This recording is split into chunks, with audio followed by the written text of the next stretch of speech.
corresponde presentar la siguiente de las charlas que tenemos en esta jornada de ciencias, en donde tenemos a una importante invitada que es la doctora Paola Quitral Bonasalva, que es profesora del Departamento de Física de la Universidad Federico Santa María, técnica Federico Santa María, e investigadora de la Universidad de Porto de Portugal y magíster en enseñanza de la ciencia.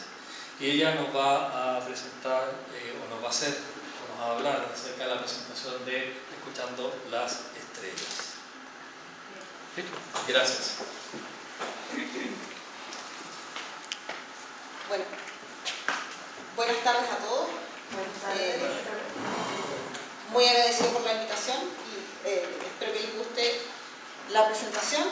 Yo les voy a hablar sobre un área de la astronomía que es astrosismología. Lo que estudia es el interior de las estrellas a través del estudio de las pulsaciones que las estrellas muestran. Entonces, existen dos formas dentro de la estrella, bueno, en realidad no existen solo dos formas, sino que estas son las dos formas que podemos observar que generan oscilaciones en las estrellas.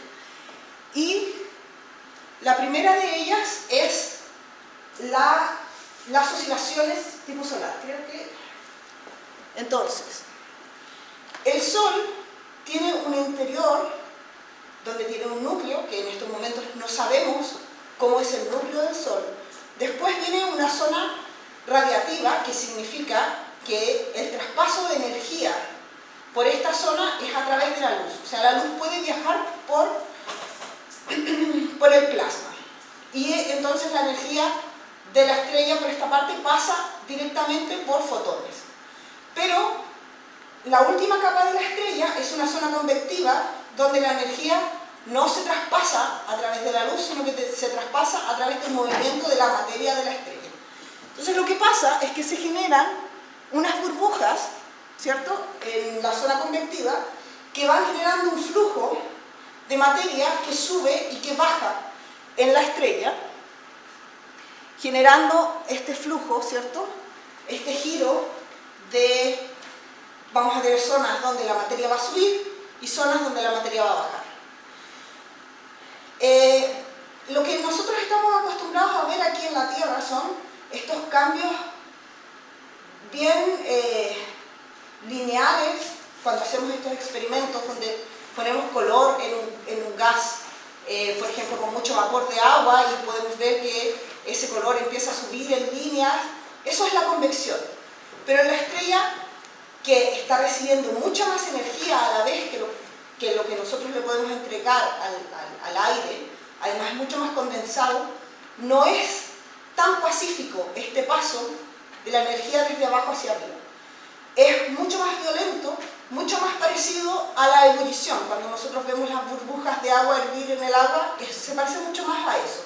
Entonces, tenemos estas burbujas subiendo, estas burbujas que se calientan, se expanden, por lo tanto suben. Y al subir, lo que van haciendo, ahí se van generando colisiones entre las burbujas. Y estas colisiones generan variaciones de presión, ondas de presión, es decir, ondas de sonido.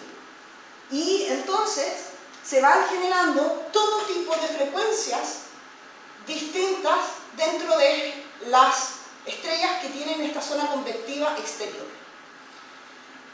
La otra forma de generar oscilaciones son las oscilaciones clásicas, que lo que va a pasar dentro de la estrella es que se va a hacer una especie de pistón que cambia el radio de la estrella.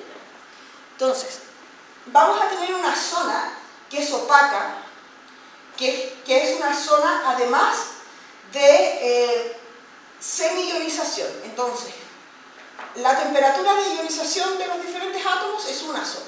Entonces, cuando alcanza en la capa donde la estrella alcanza esta temperatura, vamos a tener algunos átomos ionizados, otros átomos no ionizados, y vamos a tener esta zona semi-ionizada en un radio muy pequeño de la estrella. Entonces, cuando las cosas en la estrella se dan exactamente de la forma, o sea, cuando este cambio de ionización se da además con un fenómeno que se llama de opacidad, que significa que la opacidad cambia. Cuando cambia el estado de ionización del gas, vamos a generar un pistón dentro de la estrella. Entonces, tenemos esta zona semi-ionizada que no deja pasar la radiación del centro de la estrella y empieza a absorber energía. Y además está presionada por las capas superiores de la estrella.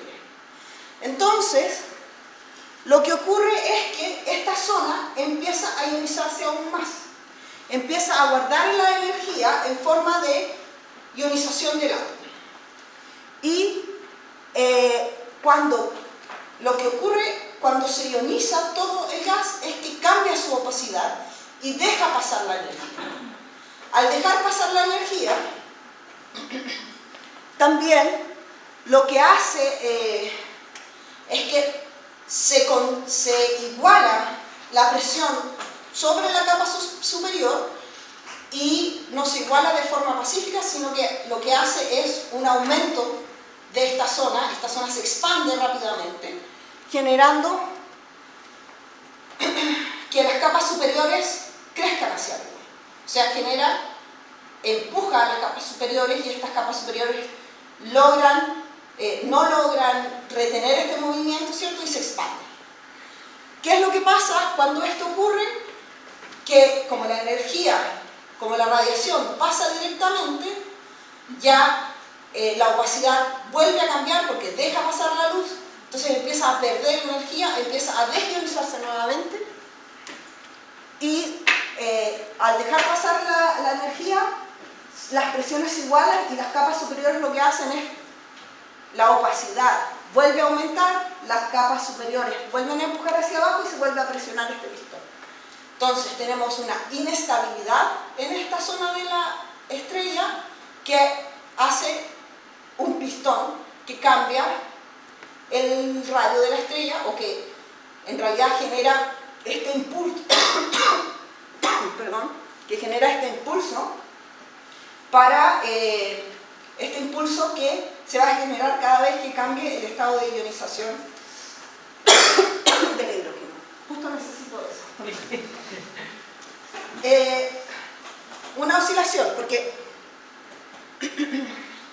cuando yo genero una oscilación dentro de algo esférico, no solo es necesario generar tener esta excitación del gas para poder generar la oscilación. Lo segundo que necesito es que esta excitación ocurra en una frecuencia armónica. Como en un instrumento musical, no cualquier golpe me va a generar el sonido correcto. Aquí ocurre exactamente lo mismo.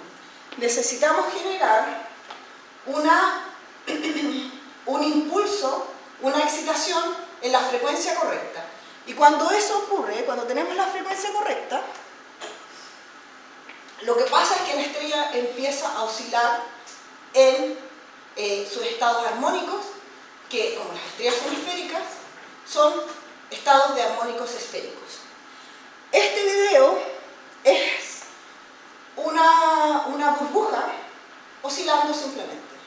Entonces se pone la burbuja sobre esta superficie que la hace oscilar y en la frecuencia correcta va a oscilar. En ese caso de ese video tenemos una oscilación de L igual a 5 y en este caso tenemos una frecuencia que hace oscilar a la burbuja en un modo de oscilación igual a 7. Entonces, así de fácil, bueno, no es tan fácil realmente, cuando combinamos esas dos cosas, cuando tenemos en la estrella esta excitación dentro de la estrella y además esta excitación está en modos armónicos, lo que vamos a hacer es que la estrella va a oscilar. O sea, va a cambiar, va a tener estas formas de armónicos esféricos en la superficie y estas formas son hechas por ondas de sonido. Entonces, el sonido no puede viajar por el vacío. ¿Qué es lo que observamos entonces? Lo que observamos son los cambios de luminosidad. solo hay una estrella a la cual nosotros podemos en estos momentos distinguir su superficie, que es el Sol. Solo en el Sol podríamos distinguir algunos de los armónicos, podríamos ver el cambio radial de algunos de los armónicos. El resto de las estrellas nosotros las observamos como un punto. Por lo tanto, no somos capaces de observar realmente el cambio físico de la oscilación, el cambio radial de la observación.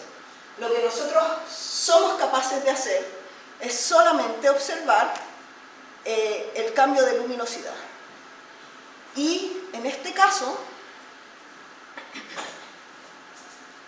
este es un video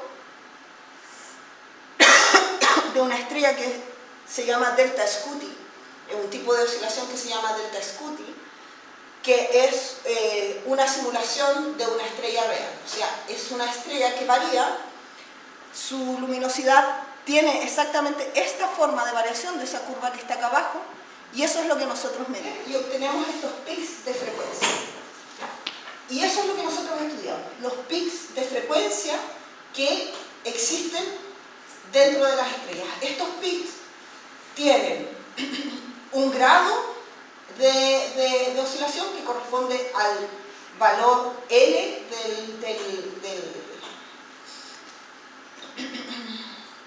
del oscilador armónico, ¿cierto?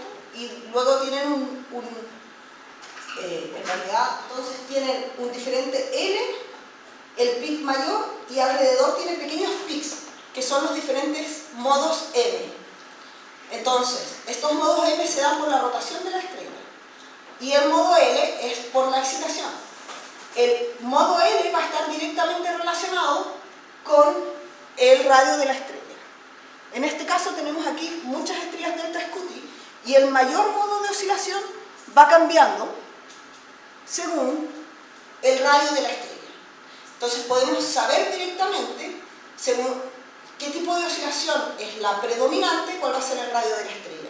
Y luego, según cómo se comportan los modos degenerados, podemos saber, por ejemplo, qué tipo de rotación tiene la estrella. Porque las estrellas pueden rotar, de hecho rotan diferencialmente en latitud y longitud, y rotan diferencialmente en profundidad también. Entonces esta rotación lo que hace es perturbar la forma en que vemos los modos degenerados de la oscilación. Entonces, si ustedes se fijan aquí, este pic, por ejemplo, tiene pic que acompañan a este lado. En cambio, esta oscilación, esta estrella tiene pics que acompañan al otro lado. Entonces eso te está indicando qué tipo de oscilación tiene la estrella. Si la estrella oscila, qué tipo de rotación tiene la estrella. Si la estrella rota mayormente en los polos que en el ecuador, o que en el ecuador que en los polos.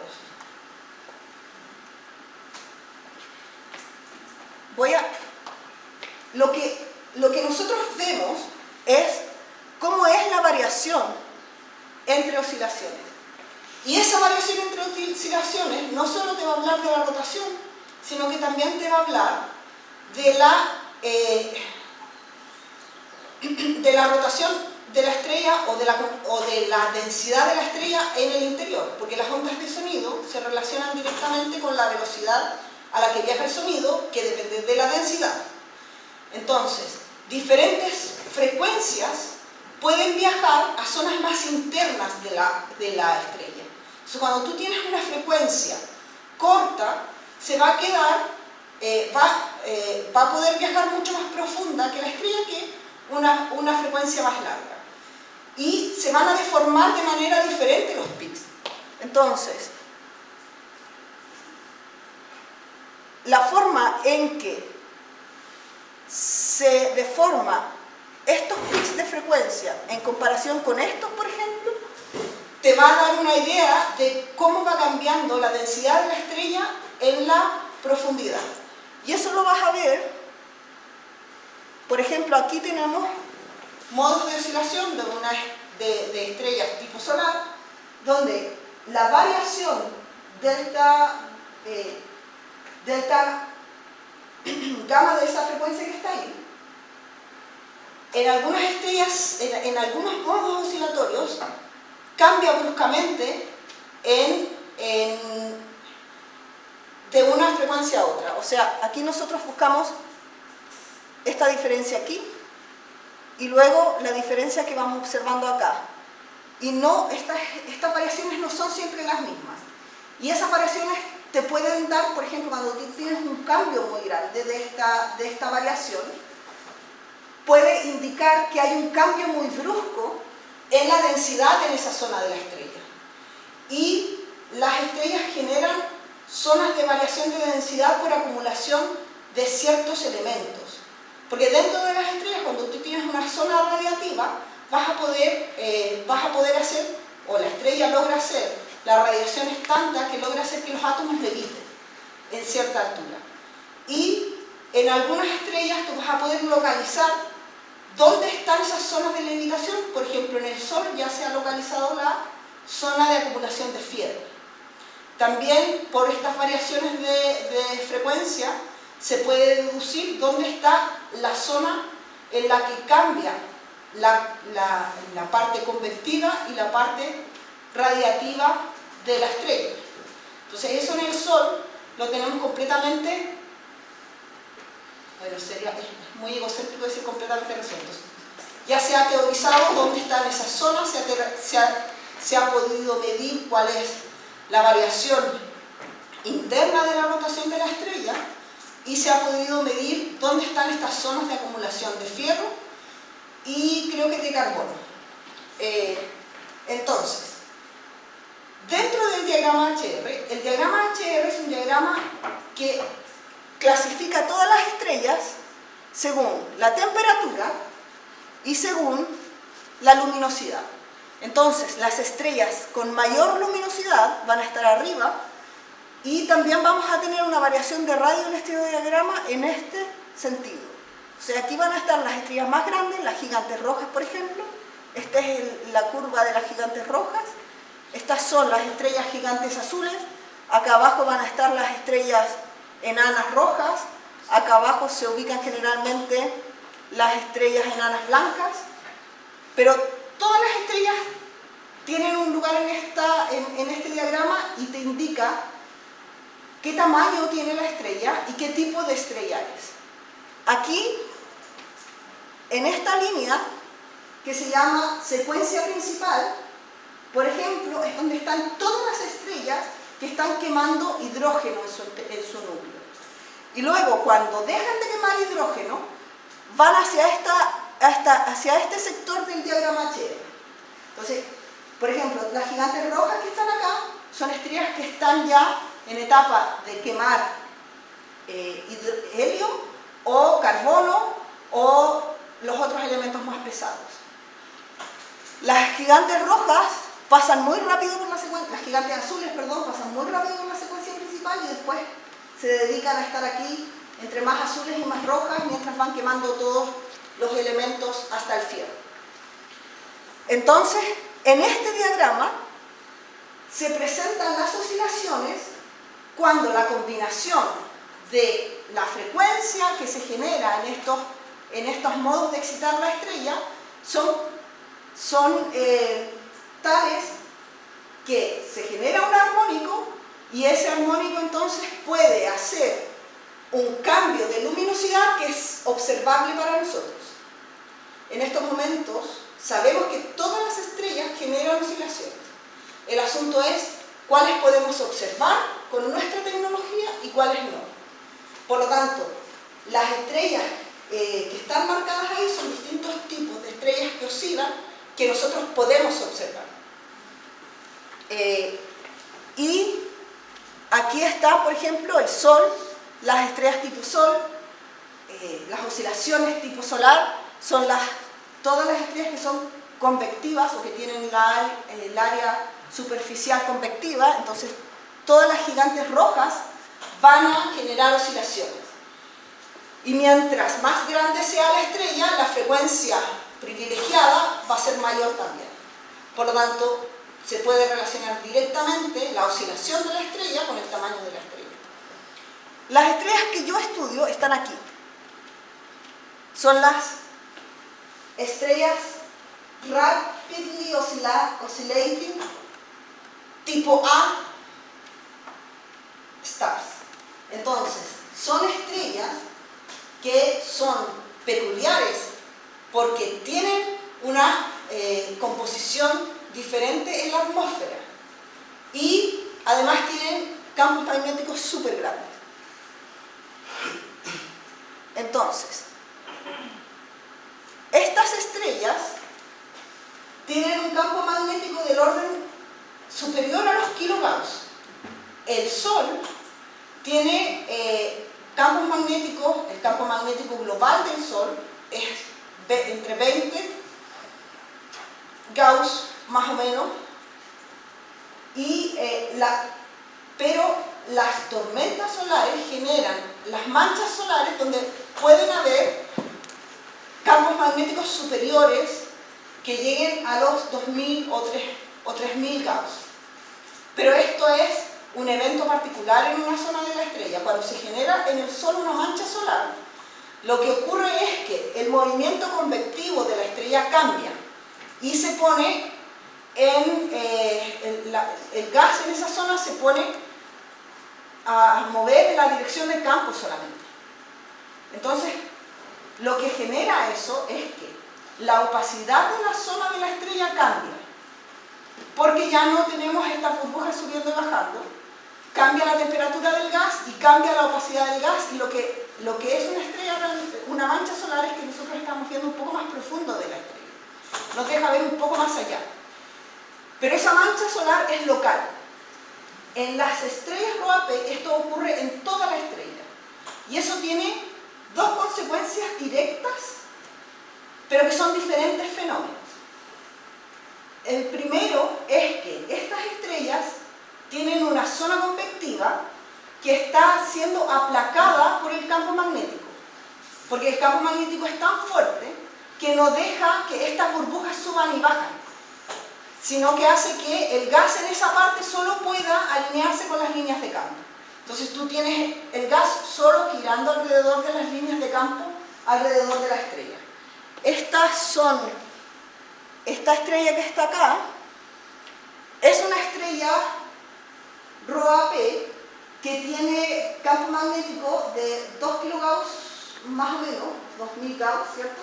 Y aquí está graficada la intensidad de campo y aquí están graficadas las líneas del campo magnético. Generalmente estas estrellas son un dipolo y todo el gas, entonces, dentro de la estrella tiene este comportamiento que no vaya, ya no pueden hacer esto las bolas de gas, sino que las bolas de gas el gas tiene que ir girando alrededor de las líneas de campo, porque eso es lo que las partículas cargadas pueden hacer alrededor del campo. No pueden ir en esa dirección libremente, sino que tienen que ir alrededor de la línea de campo. Entonces eso hace que la zona convectiva no pueda existir. Y eso provoca que pueda haber levitación de elementos, que es la difusión atómica. Entonces, se van acumulando los distintos elementos en diferentes zonas de la atmósfera. Como no todos los elementos son magnéticos, algunos son paramagnéticos, otros son diamagnéticos, paramagnéticos creo que lo inventé, magnéticos y diamagnéticos, se van ubicando en distintas posiciones del campo magnético. Entonces vamos a tener en esta estrella acumulación de átomos de presiodinium, por ejemplo, o de neodinium, ahí hay un gráfico de neodinium, en ciertas partes de la estrella, pero vamos a tener acumulación de átomos de fierro en otras partes de la estrella. Entonces, eso nos permite tener mediciones separadas en distintas posiciones de la estrella, en la superficie, pero también posiciones separadas a distinta profundidad. Porque lo que hace levitar los átomos es que la radiación interactúa con la sección transversal del átomo, ¿cierto? Y lo eleva. Entonces, al ser los átomos de diferentes tamaños, llegan a diferentes alturas. y voy a tener una visión directa entonces, particular, de cada una de estas diferentes alturas. Entonces, si yo tengo un átomo de neodimio, por ejemplo, un isótopo 3, va a estar a una altura diferente que un átomo de neodimio en isótopo 2, porque el átomo tiene una sección transversal diferente, va a interactuar diferente con la luz y va a llegar a una zona de levitación diferente, a diferentes alturas. Y esto, en combinación con que estas estrellas tienen pulsaciones clásicas, o sea, tiene este mecanismo de pistón que hace que la estrella cambie su radio, va a generar que yo puedo medir, entonces, en un espectro, este es un espectro donde tengo diferentes líneas de absorción de los elementos que están en la atmósfera, y cada uno de estos elementos oscila con una frecuencia distinta y con una amplitud distinta. Entonces son las únicas estrellas en las que puedo tener una real diferenciación en altura con datos observacionales. Porque en el Sol, ni siquiera en el Sol podemos diferenciar la superficie, pero no podemos diferenciar profundidad. En cambio, en estas estrellas sí podemos diferenciar profundidad. ¿Qué es lo que yo hago? Yo soy teórica, entonces lo que yo hago es tomar una estrella, el modelo de una estrella, ponerle campo magnético y distorsionar las oscilaciones en la parte exterior de la estrella. Tomo parte de la superficie de la estrella con una profundidad donde el campo magnético deforme las oscilaciones de sonido, y como ese campo magnético va a ser distinto en el ecuador que en los polos, se modela cada latitud por separado, porque cada latitud va a tener una distorsión diferente de la onda de sonido. Entonces, si nosotros nos vamos a una zona cerca del polo, donde tenemos esta dirección de campo, vamos a tener una onda que va en dirección radial, que es de esta forma, y una onda que va en dirección horizontal, que es de esta forma. ¿Por qué cambia la onda de sonido? Realmente, en estas estrellas, como el campo magnético es tan fuerte, el gas y las ondas no se alinean radial o horizontalmente, se alinean con el campo magnético. Entonces son paralelas o perpendiculares al campo magnético. Entonces una onda de sonido, que es una onda de presión, no va a poder luchar en contra del campo magnético, entonces va a tener que ocurrir paralela al campo magnético. Entonces, paralelo al campo magnético, vamos a tener ondas de sonido. Pero perpendicular a las ondas de sonido, vamos a tener ondas magnéticas, que son ondas alfa, que van a tener un comportamiento diferente. ¿Por qué? Porque las ondas de sonido van a aumentar su amplitud a medida que la estrella va creciendo. En cambio, como el campo magnético no va creciendo a medida que vamos saliendo de la estrella, la amplitud de esa onda se mantiene constante. Entonces tenemos aquí una onda magnética que termina constante, con una amplitud que varía en forma constante. En cambio, las ondas de sonido varían exponencialmente. Y si nos vamos a una zona cerca del ecuador, donde el campo magnético tiene una distinta dirección, las ondas van a variar de forma distinta. Entonces, aquí varían horizontalmente, esta es verticalmente y horizontalmente, pero aquí tenemos la onda de sonido y aquí tenemos la onda magnética, que si ustedes se fijan, la onda de sonido cambió mucho, pero la onda magnética no. O sea, la amplitud de la onda magnética va a depender de la magnitud del campo magnético y ya. Solo va a cambiar su dirección, pero la onda de sonido cambia mucho con respecto a la latitud. y eso es porque la energía, para poder, es muy fácil que salga. Entonces, su frecuencia, su amplitud de oscilación va a ser muy grande, pero cuando está horizontal, es muy difícil hacer ondas de presión. Si esta es la estrella, si tenemos aquí el ecuador, es muy difícil hacer ondas de presión que vayan en esa dirección. Por lo tanto, la amplitud disminuye mucho y se vuelve una onda con una amplitud muy baja y su frecuencia aumenta entonces. Pero eso es completamente teórico, porque no lo podemos observar. Lo que nosotros observamos es la sumatoria de todas esas oscilaciones. O sea, es la integral de todas las distintas frecuencias sobre, o no de las frecuencias, de todas las distintas ondas sobre la superficie de la estrella. Pero ¿cuál es el asunto? Que esa integral es diferente para las diferentes alturas. Entonces, este es el modelo teórico de cómo sería la onda que veríamos en la superficie de la estrella. Y aquí tenemos una gran variación de amplitud, pero aquí no tanto, ¿cierto? En los polos varía menos, en el ecuador varía mucho más, pero en la integral nosotros solo vemos esta curva de acá. O sea, cuando integramos en cierta altura, lo que podemos ver son el cambio de fase de la onda y el cambio de la amplitud de la onda. Y eso es exactamente lo que se puede medir en estas estrellas. Eso es exactamente lo que se mide en este tipo de estrellas. Podemos medir cuál es la amplitud y la fase de la oscilación en diferentes profundidades de la estrella. Entonces, esto cambia, esto varía mucho, varía con respecto a desde dónde observo la estrella, porque si la observo desde el polo, que sería esta visión, o si la observo desde el ecuador, veo patrones diferentes de oscilación.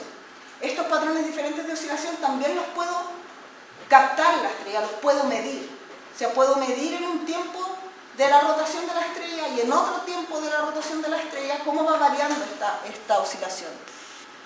Y entonces, esa variación la puedo comparar con las observaciones. Aquí, en este gráfico, lo que estoy mostrando es el cambio de la amplitud de la oscilación en función de la fase. Estos son los cálculos que yo hago para estas estrellas y estas son las mediciones que se pueden hacer en la estrella.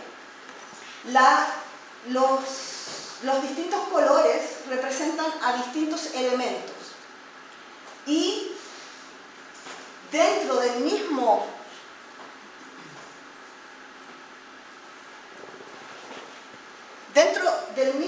de la misma línea de absorción, yo no saco un solo punto, saco varios puntos. ¿Por qué? Porque la línea de absorción también tiene la información de la velocidad a la que están oscilando las diferentes capas de la estrella. Porque tiene que ver con la temperatura. La temperatura de las diferentes capas de la estrella me va a dar distinta amplitud de la línea de absorción. Entonces, el cómo cambie la línea de absorción me está diciendo qué tan profunda o qué tanta variación de temperatura tiene esta línea de absorción. Y de esa información yo puedo saber la velocidad radial a la que están distintas capas dentro de la misma línea de absorción. Aunque hay muchos astrónomos que no les gusta hacer esto porque tiene demasiado error. Y hay algunos astrónomos que les gusta simplemente analizar la velocidad media de la línea de absorción. Pero de todas maneras, se puede sacar mucha más información para este tipo de comparación que yo hago, analizando el tipo de curva que tiene la absorción del elemento. Entonces,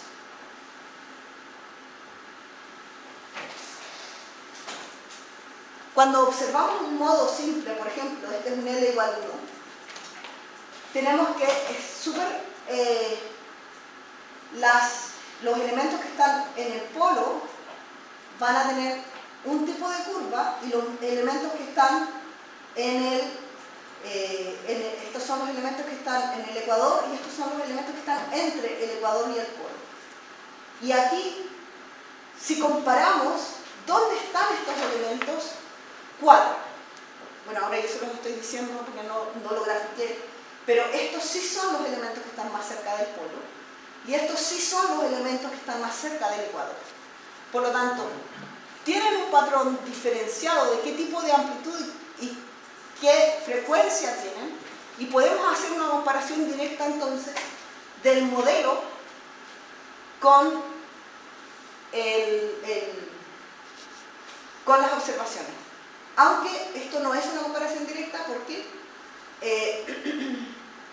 para eso tendría que probar diferentes tipos de estrella, y aquí solo estoy teorizando con una sola estrella. O sea, yo decidí qué tamaño de estrella era la mejor para representar estos datos y no probé con muchas diferentes para ver cuál tamaño de estrella se adecua mejor a estos datos.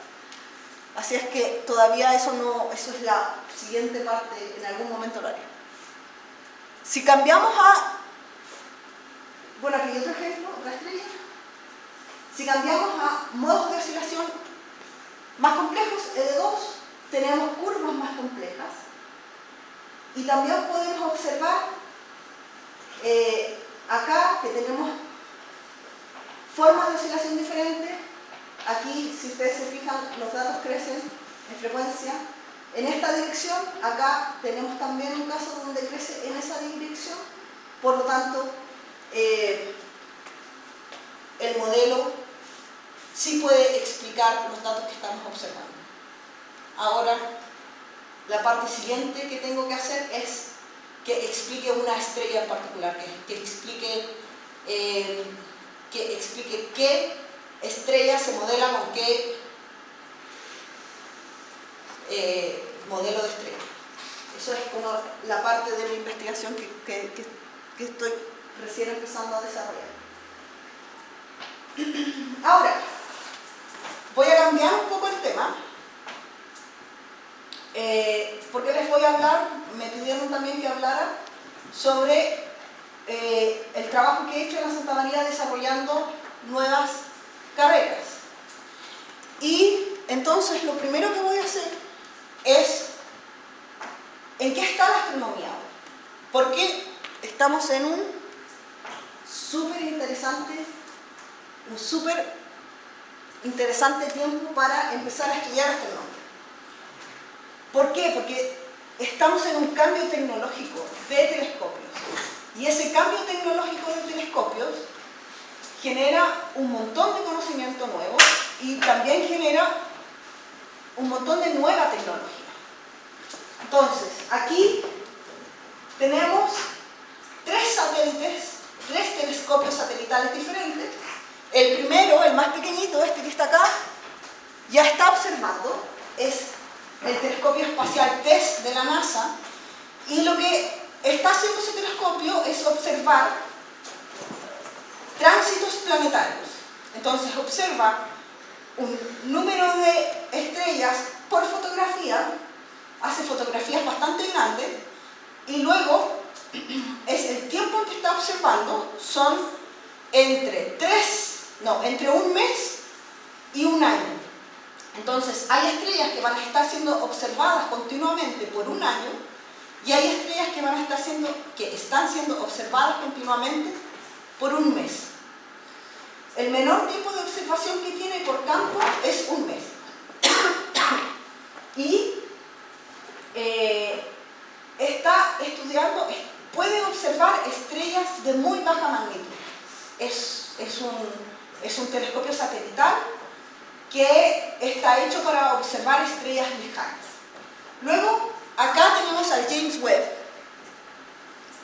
que es realmente algo que tiene a todos los astrónomos con la boca abierta y siguiéndolo, esperando cada nueva fotografía y cada nuevo estudio que lanza, porque son todos increíbles.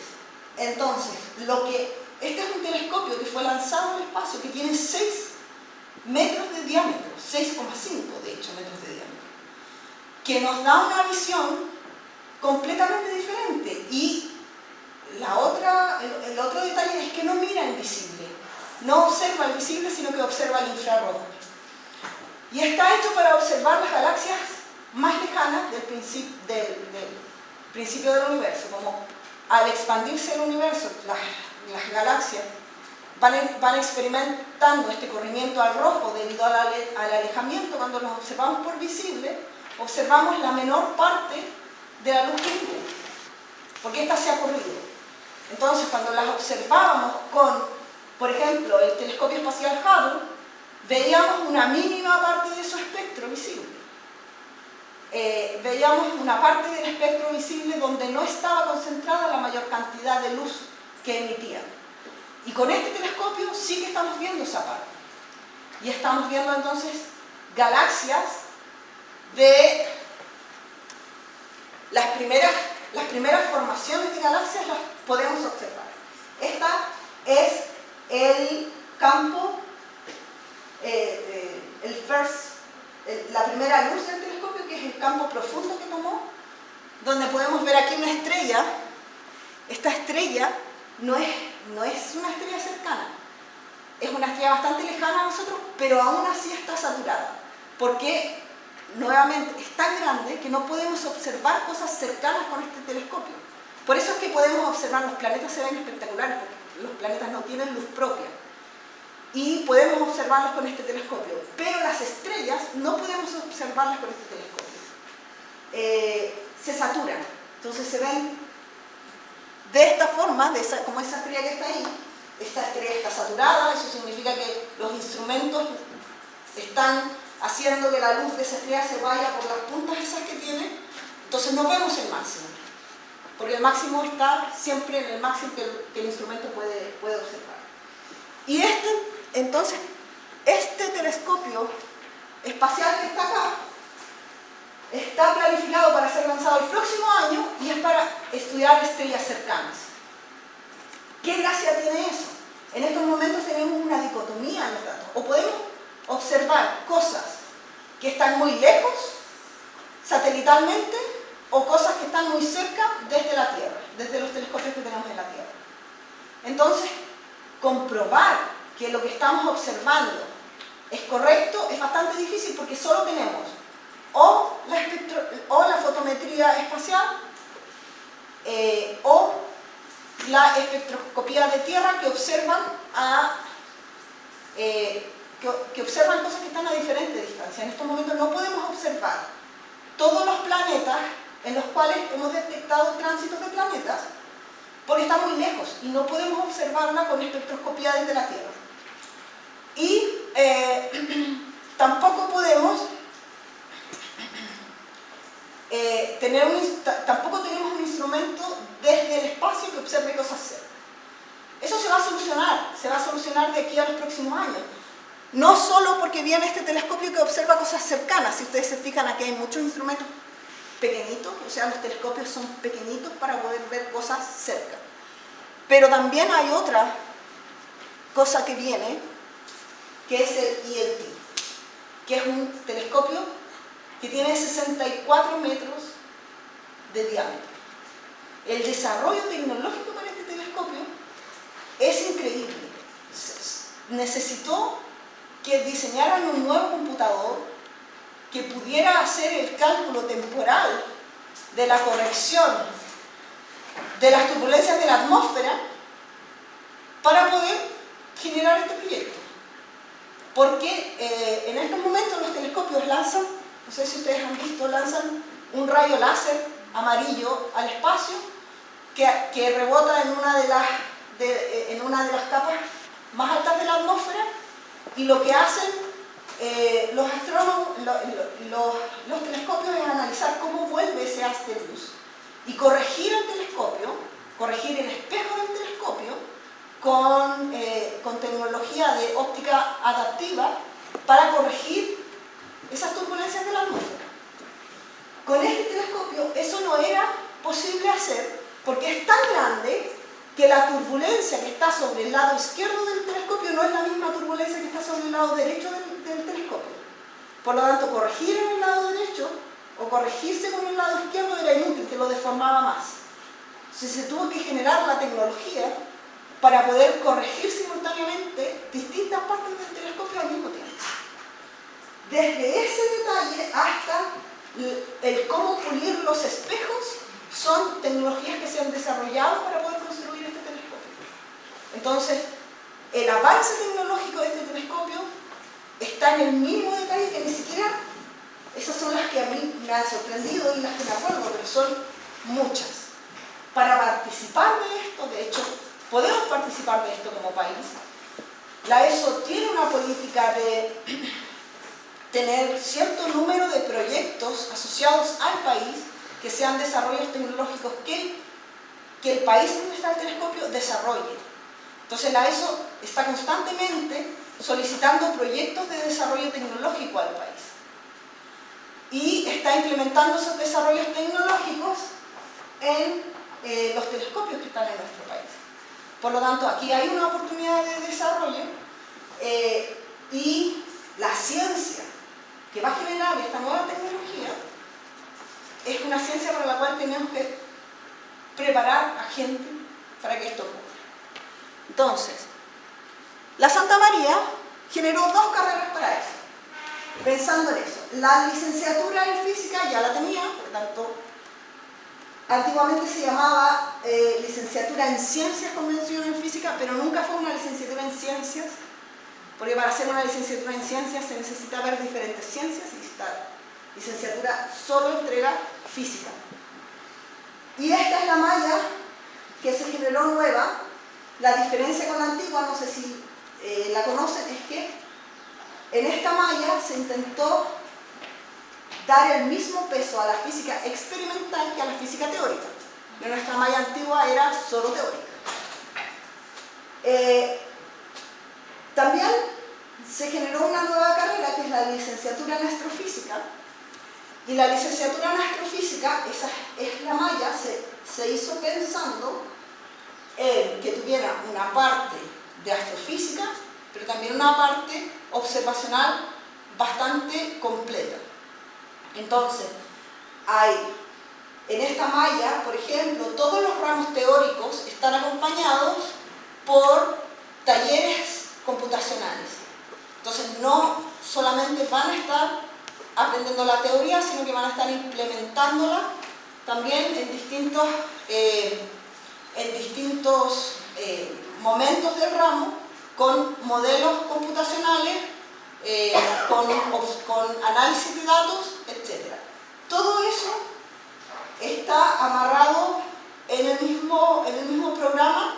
Todos los programas tienen asociados tiempos de laboratorio de computación.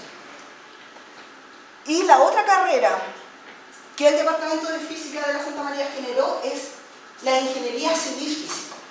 La Santa María siempre tuvo como las ganas de tener esta ingeniería, pero la universidad varias veces, 2 veces antes, hizo un estudio de mercado y siempre salió negativo. Y el último estudio de mercado que hizo ya salió positivo, como que sí había una necesidad del mercado en Chile para generar esta ingeniería. Y entonces desarrollamos este proyecto y esa es la malla. Nos intentamos alejar bastante de la licenciatura para que no hubiera esa sensación que siempre a todos les da con la ingeniería, que es una licenciatura una licenciatura en física con ramos de ingeniería. Entonces, la mayoría de los ramos de física aquí también son aplicados. Existen algunos ramos de la licenciatura y luego los ramos que continúan en las licenciaturas siguen siendo teóricas, pero los ramos que continúan aplicados.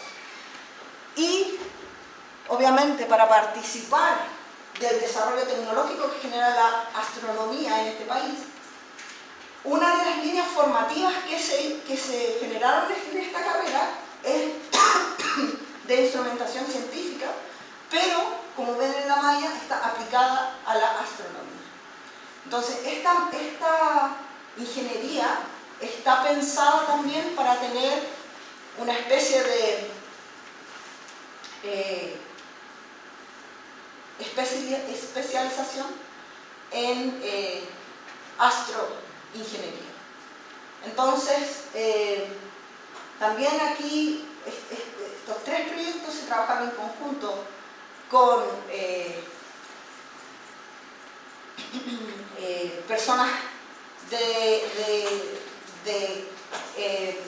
el departamento, no es departamento, perdón, la Dirección de Enseñanza-Aprendizaje, con académicos del departamento, y yo asesoré para el desarrollo de las mallas como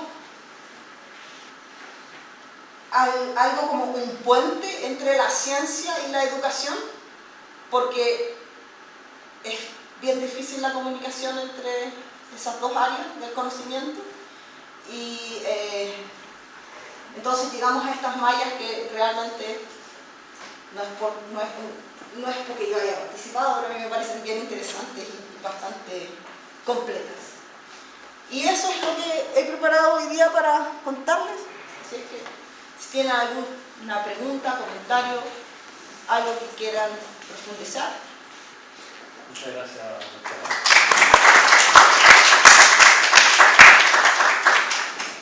Paola, a mí me gustaría primero aclarar algunos términos que utilizaste en la charla previa de tu investigación. Hablaste de plasma, zona opaca y transformada de Fourier. Sí. Si pudieras profundizar un poquito para que no entiendan bien esos conceptos. Ya.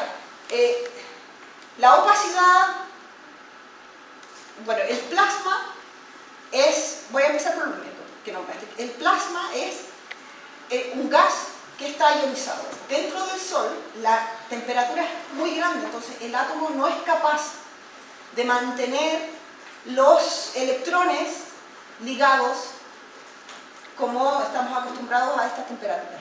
Entonces está separado, en el gas tenemos separado el núcleo atómico de los electrones.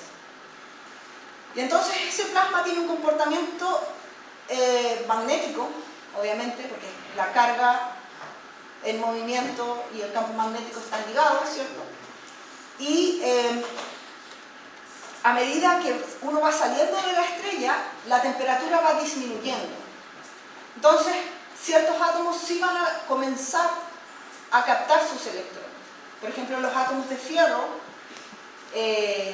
vamos a poder tener ionización, vamos a poder observar en la atmósfera iones 3, 2 y 1, y también vamos a poder observar en la atmósfera fierro neutro. ¿Sí? Entonces, son esas diferencias las que observamos a las distintas alturas del cielo. Y eso simplemente por la variación de la temperatura al ir saliendo hacia afuera de la estrella. La otra era Plasma, zona opaca y la zona opaca. La opacidad es una propiedad del gas que simplemente habla de, o te indica qué tanta radiación deja pasar el gas. Entonces, un gas con alta opacidad no va a dejar pasar radiación, y un gas con baja opacidad va a dejar pasar la radiación. Entonces, eso hablé cuando teníamos este pistón dentro de la estrella. Cuando alguna propiedad del gas cambia, puede cambiar la opacidad del gas. Entonces, eso significa que deja o no deja pasar la luz que viene desde el centro de la estrella. Entonces, si deja o no deja pasar la luz del centro de la estrella, el comportamiento del gas cambia. ¿Sí? Por eso es importante la opacidad. ¿Y el otro era? La transformada de Fourier. Ya. ¿Cómo explicar de forma fácil la transformada de Fourier? Ya. Lo más fácil es con el sonido. La transformada de Fourier es como una herramienta matemática para cambiar de dimensión. Entonces, uno pasa de la dimensión espacio-temporal, donde la onda simplemente cambia su frecuencia y su amplitud, y se va al espacio de las frecuencias. Entonces, no te rescata la onda, cómo se mueve la onda, solo rescata cuáles son las frecuencias que tiene esa onda. Entonces, con esas frecuencias, si tú conoces cada una de las frecuencias, puedes reconstruir la onda. Porque